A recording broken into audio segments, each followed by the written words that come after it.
Good day learners. आज हम पढ़ेंगे lesson number 9। What is the cause of malaria? Malaria की वजह क्या है? By the way, I am Kash, your visual teacher, and welcome to my YouTube channel learn with ease. हम concept discuss करने के साथ साथ बुक से रीडिंग भी करते हैं। बुक से रीडिंग के दौरान आपने पेंसिल और हाइलाइटर अपने पास रखना है ताकि हम शॉर्ट क्वेश्चंस को लिख सकें और इम्पोर्टेंट टेक्स्ट को हाईलाइट कर सकें। लर्नर्स, आज के लेसन में हम एक बायोलॉजिकल प्रॉब्लम को डिस्कस करेंगे। What is the cause of malaria? हम मलेरिया से रिलेटेड ऑब्जर्वेशंस को पढ़ेंगे, हाइपोथेसिस बनाएंगे, डिडक्शंस बनाएंगे, एक्सपेरिमेंट्स कंडक्ट करेंगे और नताइज पर पहुंचेंगे। Are you ready? So let's get started.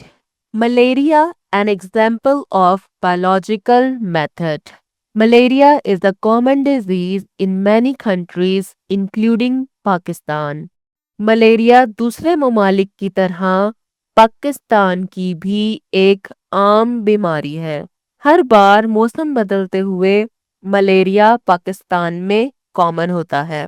You will know how biologists solved the biological problem concerning malaria. इस टॉपिक को पढ़ने से हमें पता चलेगा कि साइंटिस्ट ने मलेरिया से रिलेटेड बायोलॉजिकल प्रॉब्लम को कैसे सॉल्व किया। थोड़ी सी हिस्ट्री पढ़ लेते हैं।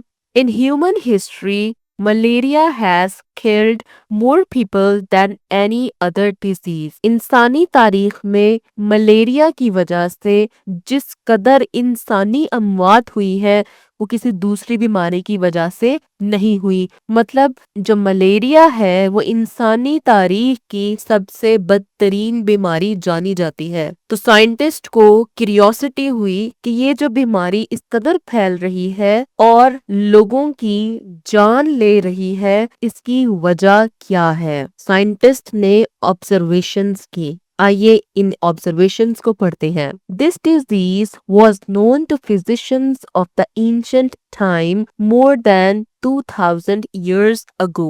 मलेरिया इस कदर पुरानी बीमारी है कि 2000 साल पहले के डॉक्टर्स जो थे वो मलेरिया से वाकिफ थे। लेकिन उस दौर में जो मलेरिया थी वो इस कदर मुहलिक बीमारी थी कि उस वक्त इसका इलाज ही नहीं था। In the last part of 19th century, 19वीं सदी के आखिरी हिस्से में there were 4 major observations about malaria. Malaria से मुतल्लिक 4 ऑब्जर्वेशंस की गई थी। तो लर्नर्स, इस लाइन को आप हाईलाइट कर लें।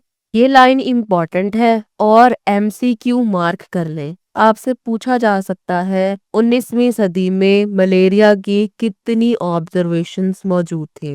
And the answer is 4। 4 observations malaria से मुतल्लिक मौजूद थी 19वीं सदी के आखिरी हिस्से में।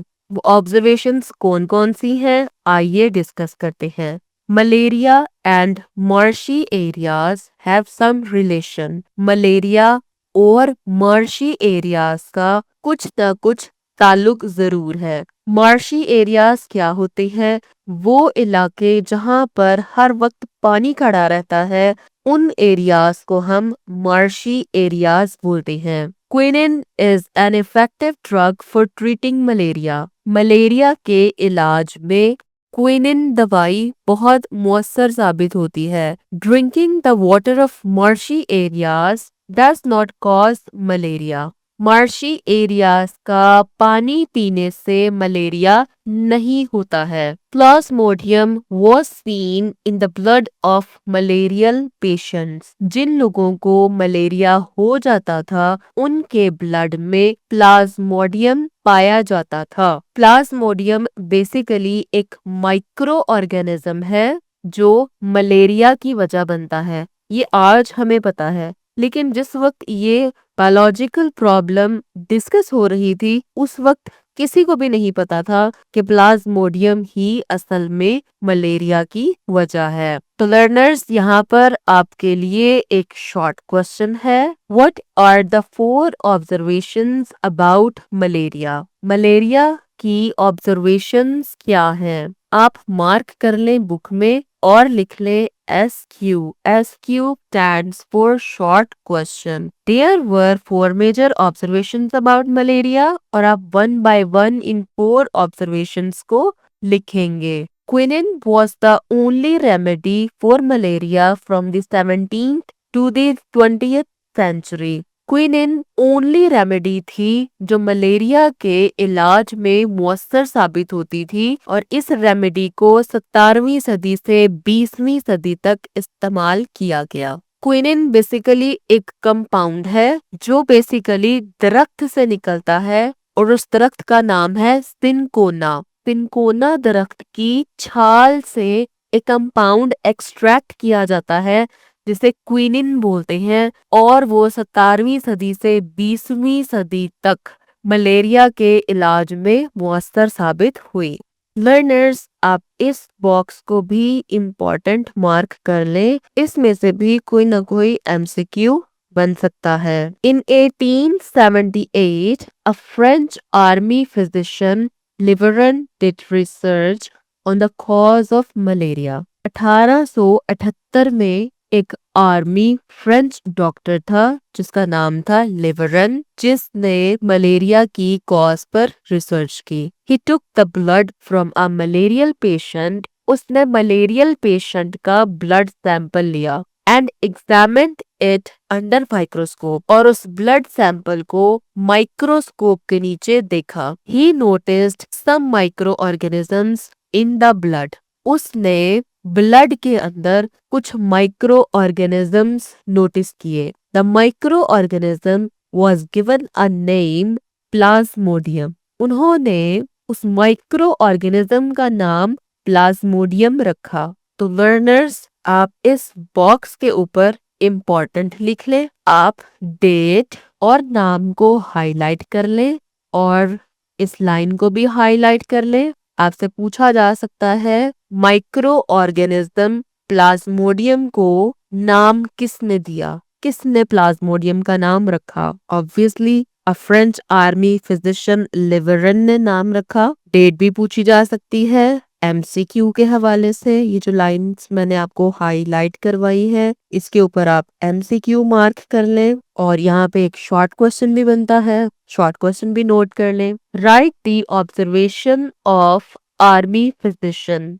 आर्मी फिजिशियन की ऑब्जर्वेशन लिखें। इस क्वेश्चन के आंसर में ये शॉर्ट क्वेश्चन भी बन जाता है। पॉसिबिलिटी है ना, कुछ भी एग्जामिनर आपसे पूछ सकता है, तो कोई भी लाइन आपने छोड़नी नहीं है। आपने हर एक लाइन को MCQ और शॉर्ट क्वेश्चन के तौर पर प्रिपेयर करना है। अच्छा, अगर आप इस तरह से प्रिपेयर करेंगे ना तो जो स्टूडेंट्स डॉक्टर बनना चाहते हैं उनको एक एज मिलेगा। जब उन्होंने एक एक लाइन, एक एक इंफॉर्मेशन याद की है तो जब वो एंट्री टेस्ट की तैयारी करेंगे तो उन्हें बहुत एज मिलेगा। लर्नर्स, अगर आपको ये वीडियो लेक्चर हेल्पफुल लगता है तो चैनल को सब्सक्राइब कीजिए और अपने फ्रेंड्स के साथ शेयर कीजिए। Hypothesis. Biologist thought on these observations and discoveries and developed a hypothesis. Biologist ने ऑब्जर्वेशंस और आर्मी फिजिशियन की डिस्कवरी को मद्देनजर रखते हुए एक हाइपोथेसिस बनाई। वो क्या है? Plasmodium is the cause of malaria. Plasmodium malaria की वजह है। हमें पता है हाइपोथेसिस एक टेंटेटिव स्टेटमेंट होती है, वो स्टेटमेंट जिसे हम एक्सपेरिमेंट्स के जरिए प्रूव कर सकते हैं। The next one is deduction. Hypothesis के बाद डिडक्शन बनती है। डिडक्शंस लॉजिकल रिजल्ट्स होते हैं, इसमें इफ और देन का इस्तेमाल होता है। They developed a logical result which is deduction by taking this hypothesis as true. Scientist ने लॉजिकल रिजल्ट्स बनाए, उन्होंने सपोज किया यह हाइपोथेसिस ट्रू है और इस हाइपोथेसिस की बेस पर डिडक्शन बनाई। The deduction was if Plasmodium is the cause of malaria. अगर प्लाज्मोडियम ही मलेरिया की वजह है then all malarial patients should have plasmodium in their blood. तो हर मलेरियल पेशेंट के ब्लड में प्लाज्मोडियम होना चाहिए। फिर से रिपीट करते हैं, अगर प्लाज्मोडियम ही मलेरिया की वजह है तो हर मलेरियल पेशेंट के ब्लड में प्लाज्मोडियम होना चाहिए। Got it? लर्नर्स, इस टॉपिक से रिलेटेड एमसीक्यूज की पीडीएफ फाइल का लिंक डिस्क्रिप्शन में मौजूद है। लिंक को क्लिक करें और पीडीएफ फाइल फ्री में हासिल करें। डिडक्शन की बेस पर साइंटिस्ट एक्सपेरिमेंट्स कंडक्ट करते हैं और एक्सपेरिमेंट्स से कुछ न कुछ रिजल्ट्स हासिल होते हैं। In order to test the deduction, biologist performed experiments. Deduction को टेस्ट करने के लिए बायोलॉजिस्ट ने एक्सपेरिमेंट्स परफॉर्म किए। They examined the blood samples of 100 malarial patients and 100 healthy persons under microscope.